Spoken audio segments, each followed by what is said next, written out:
ভরা গভর্নমেন্ট।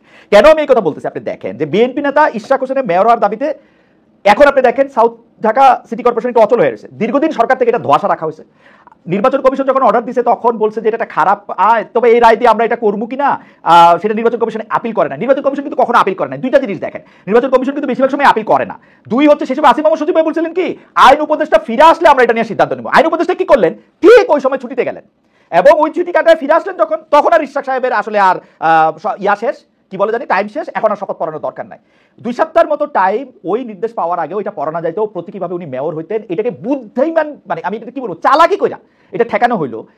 এইটা কেন করা হইতেছে এবং খুব নিজের স্মার্ট মনে করা হলো, খুব বুদ্ধির কাজ করলেন জনাব আসিফ মাহমুদ সজীব যে আইন উপদেষ্টা আসলে উনারা এটা নিয়ে পড়লে আমরা এটা শপথ পড়াবো এবং তিনি এটা বন্ধ করে রাখলেন। এই চালাকিটার জবাব যখন আপনাদের দিতে হবে, আপনারা কিভাবে এটা দিবেন, মানে এইটা যদি একটু বলেন জনাব আজাদ মজুমদার, এবং এই চালাকি নিয়ে আপনারা প্রাউড কিনা যে না খুব চালাকি করে সেটা। ধন্যবাদ আপনাকে। এটা কোনো চালাকি না, আপনি এটা একটা প্রসেস, ওনারা মনে করেছে যে এই প্রসেসটা রাইট, এই প্রসেসটা ফলো করা দরকার এবং এই প্রসেসটা অনুযায়ী ওনারা কাজ করার চেষ্টা করেছেন। জনাব ইশরাক হোসেন উনি যদি মনে করতেন যে এই প্রসেসটা রাইট না, উনি তো আদালতে যেতে পারতেন আবার, যে ওনার যদি মনে হতো যে না সরকার ওনাকে ওনার ডিউ যেটা প্রাপ্য সেটা দিচ্ছে না। যেটুকু আমি আজকে আপনার সাথে আসার আগেও আমি এই বিষয়টা নিয়ে আমি জনাব আসিফ মাহমুদ সজীব ভাইয়ের সাথে কথা বলেছি। ওনার কাছ থেকে আমি যতটুকু জেনেছি উনি বলেছেন যে এটা একটা সাবজুডিস ম্যাটার ছিল। ওনাকে যখন আদালত থেকে বলা হলো স্পষ্ট বলেছেন যে আমরা আইন উপদেষ্টার মতামত চেয়েছি, আদালতের সাবজুডিস সেটা আইন উপদেষ্টার মতামত উনি চাইতেই পারেন আদালতে,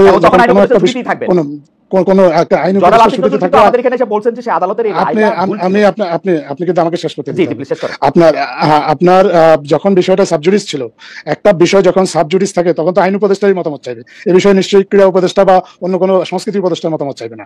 সো সাবজুডিস ম্যাটারে আইন উপদেষ্টার মতামত চাইবেন স্থানীয় সরকার উপদেষ্টা, এটা খুবই একটা স্বাভাবিক বিষয়। আপনার আদালত থেকে যখন আপনার আমি আপনি কথা একদম নিরিবিলি বলেন, আমারও কথা বলে গলা ব্যথা করতেছে আজকে। আমি জিনিসটা বলি যে আসিফ মোহাম্মদ সজীব ভুঁইয়া যে আইন উপদেষ্টার মতামত চাইছেন বা চাইবেন, ওই সময় পাবলিকলি উনি যে কথা বলেছেন সেই সময় কিন্তু এইটা তিনি বলেন নাই যে বিষয়টা সাবজুডিস, তাই আপনার মতামত আমি চাইতেছি। তিনি আইনি ব্যাখ্যার জন্য আইন উপদেষ্টার ব্যাখ্যা চাইছেন, সাবজুডিস বলে না। কিন্তু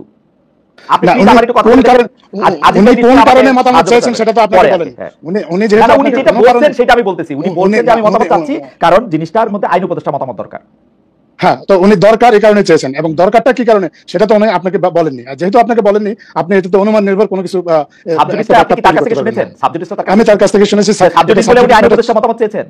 অবশ্যই যখন সরকারের একটা বিষয়ে যখন আদালতে যায় তখন সরকার এই বিষয়ে আইনি পদক্ষেপ কি হতে পারে, আদালতের পদক্ষেপ ছিল না জনাব আজাদ মজুমদার, তিনি তাহলে আপনি আবার একটু আসিফ মাহমুদ সজীব ভুঁইয়াকে বলেন আদালতে পেন্ডিং ছিল, এটাতে আপিল করা হয়েছিল। আপিল করার কারণে উনি আইন উপদেষ্টার মতামত জন্য অপেক্ষা করছিলেন। তো আপনি বলতেছেন যে এটা সাবজুডিস বলে আইন উপদেষ্টা মতামতের জন্য অপেক্ষা করতেছিলেন, তারপরে যখন আইন উপদেষ্টা ফিরে আসলেন তখন আর বিষয়টা সাবজুডিস থাকলো না, তখন বিষয়টা হইলো যে শপথের বা মেয়াদ শেষ হয়ে গেছে, সেই জন্য আমরা শপথ করাবো না। না, তখন তো নির্বাচন কমিশন যে গ্যাজেটটা দিয়েছিল সেটার মেয়াদ শেষ হয়ে গেছে। তারপরে আবার আরেকটা এটা চালাকি মনে হয় কিনা জানাব? না, এটা একটা আইনি প্রক্রিয়া। আপনি আইনি প্রক্রিয়া অনুসরণ করেন। আইন হচ্ছে আপনি সাহাদাত সাহেবের সঙ্গে দেখাবেন না, ইশরাক সাহেবের সঙ্গে দেখাবেন, এটা হচ্ছে আপনার ইচ্ছা। আমার ধারণা আপনাকে আরেকটু এই বিষয়ে গভীরে যাওয়া প্রয়োজন। সাহাদাত সাহেবের গভীরে যেতে হবে না, আপনি অবশ্যই যেতে হবে। যে বলেন যখন আলোচনা করবেন অবশ্যই আপনি সাহাদাত সাহেব এবং ইশরাক সাহেবের বিষয়টা ভিন্ন। সাহাদাত সাহেব মামলা করেছিলেন ফলাফল বাতিলের জন্য। উনি ওনার আগে যাকে জনাব রেজাউল করিম ওনাকে বিজয়ী ঘোষণা করা হয়েছিল, উনি এই ফলাফলটা বাতিল চেয়ে আদালতে আবেদন করেছিলেন। জনাব ইশরাক নির্বাচনটাই বাতিল করার আবেদন করেছিলেন। দুটো আবেদনই ছিল ভিন্ন। দুটো আবেদন ভিন্ন ভিন্ন রায় আসতে পারে। জনাব ইশরাকের রায় আমি দেখেছি, আপনারা ইউক্লিড আবেদন ভিন্ন, রায় আমি পড়ে দেখেছি, সেই রায়ের মধ্যে ইশরাককে ওইখানে বসানোর ব্যাপারে কোনো আপত্তি ছিল না, কোনো রকম ঝামেলাও ছিল না। আপনি জানেন আমি আপনাকে অবশ্যই আসা যায়। আমি আপনাকে বলি কেন জানেন? আমি আপনাকে বলি যে বাংলাদেশের সর্বোচ্চ আদালত পঞ্চম সংশোধনী, দ্বাদশ সংশোধনীর মতো বড় বড় সংশোধনী বাতিল করেছিল কিসের আবেদনের প্রেক্ষিতে আপনি জানেন? মুন সিনেমা কার মালিকানায় যাবে সেটার জন্য। মুন সিনেমা আমি এই বিষয়ে মুন সিনেমা হল বা পঞ্চদশ সংশোধনী সেইজন্য আমি বললাম আবেদনের বিষয়ে রায় নির্ভর করে না রে ভাই, আবেদনের বিষয়ে রায় নির্ভর করে না। না, কিন্তু আবেদনের একই পৃথক আবেদনে যদি একই ধরনের ফলাফল আসে, হ্যাঁ, নাগরিকদের কারো মনে হয়তো প্রশ্ন আসতে পারে। আপনার কাছে যেরকম একরকম প্রশ্ন আসে, নাগরিকদের মনে হয়তো কোনো প্রশ্ন আসতে পারে। সে কারণে এটা একটা রিট হয়েছিল। রিট করার অধিকার তো প্রত্যেকটা নাগরিকের আছে। আপনার এখন যখন রিট হয়েছে, তখন রিটের মীমাংসা পর্যন্ত তো আপনাকে অপেক্ষা করতে হবে। সো আপনি একটা আইনি প্রক্রিয়াকে আপনি যখন চালাকি বলেন, তাহলে তো আর কেউ কখনো কোনো বিষয়ে আইনের আশ্রয় নিতে পারবে না, আইনি ব্যাখ্যাও চাইতে পারবে না। আইনের আমার মনে হয় অনেক আপনি ঠিকই বলছেন, আমার মনে হয় আপনি ঠিকই বলছেন, যেহেতু এটা আইনের ব্যাপার ছিল বলে আপনারা ভিউ নিছেন এবং এটা বলছেন, সেটার মধ্যে কোনো চালাকি ছিল না, সেই কথা আমি মেনে নিলাম। আমার আমার মনে হয় যে তাহলে ঠিকই আছে, জনাব ইশরাক হোসেন এটা এখন যেটা করতেছেন সেটা অন্যায় করতেছেন, ঠিক করতেছেন না, এবং তাকেও আসলে আইন কানুনের এই ব্যাপারগুলি বোঝা উচিত। আমি এই ব্যাপারে একটু জানাব আজিজ, আপনার একটু মন্তব্য শুনতে যাবো ছোট করে। স্পষ্ট বলেছেন যে এটা আসলে আইনি প্রক্রিয়া ছিল, তারা কোনো আইনের বাস্তবে ঘটান নাই। আমি খালেদ, আপনার কথাই আমি একমত। এটা সরকারের অযোগ্যতা, সরকার এই সমস্যা তৈরি করেছে, সরকার চালাকি করেছে। কারণ হচ্ছে সুপ্রিম কোর্টের রায়, সেটা ইলেকশন কমিশন প্রজ্ঞাপন দিয়ে দিয়েছে, এলজিআইডি মিনিস্ট্রি ওথ পড়াবে, ওথটা বাকি ছিল। হ্যাঁ, সেটার ব্যাপারে এমন ভাবে আজিজ ভাই, এমন ভাবে আপনি বলতেছেন ওথটা বাকি, যেন ওথটা কিছুই না। ওথটা যে একটা কিছু, সেটার জন্য তো ওথ না হলে কেউ মেয়র হতে পারে না, প্রভিশনটা রাখা হয়েছে। আচ্ছা, ঠিক আছে, আপনি সরকার, আমি চালাকি করি। আমি প্রেসিডেন্ট, রাষ্ট্রপতি ওই ওথ অনুষ্ঠানে, অন্তর্বর্তীকালীন সরকারের ওথ অনুষ্ঠানে ছিলাম।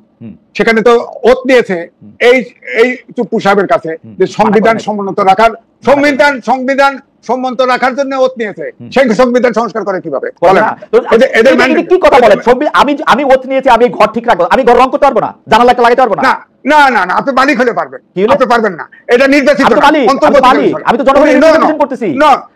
জনগণের রিপ্রেজেন্টেটিভ, এটা আপনি বলতে পারেন, কিন্তু আমি কথা হচ্ছে এইরকম একটা গণঅভ্যুত্থানের পরে একটা সরকার ক্ষমতা আসলো, আপনি তার রিপ্রেজেন্টেটিভ গভর্নমেন্ট করবেন না?